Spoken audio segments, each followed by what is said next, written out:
Belirttiğiniz gibi burada çatışmalar devam ediyor. Hiçbir şekilde ateşkes kuralını uygulamıyor. HTŞ çeteleri yoğun bir saldırı var şu anda. Çatışmalar var burada. Hiçbir şekilde ateşkes kuralına uymuyor. Halktan ve bütün Rojava Kürdistan'da ve bütün Bakü'ye Kürdistan'da buradaki halkın mesajı şu: halk ayaklanmalı, topyekun bir seferberlik olmalı. Bu seferber başka bir şekilde durulamaz.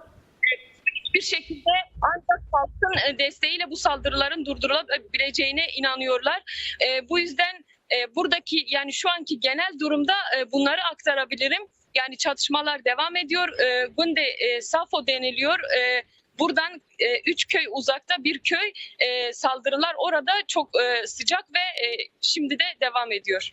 Peki Kobane'nin şu anki durumu nedir? Kobane'de halkın durumu nasıl? Kuşatma devam ediyor. Aynı zamanda buna ilişkin ne bilgiler verebilirsin?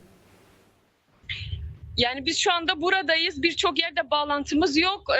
Kobane'den en son yani aldığımız bilgilere göre biz Tırbesbiye'deyiz şu anda. Aldığımız bilgilere göre orada da bir kuşatma var ve çatışmalar devam ediyor. Ama orada aldığımız bilgilere göre aynı zamanda YPJ ve YPG güçlerinin de çok yoğun cevaplarının olduğunu biliyoruz. Yani saldırılara karşı çok yoğun bir cevap verdiklerini biliyoruz. Evet, Hevazerya, peki halk şu an ne durumda bu saldırılara karşı? Halkın durumu nedir? Seferberlik ilanları yapıldı. Halk silah kuşandı 7'den 70'e. Herkes bu seferberliğe katıldı. Bununla ilgili şu anki durum nedir?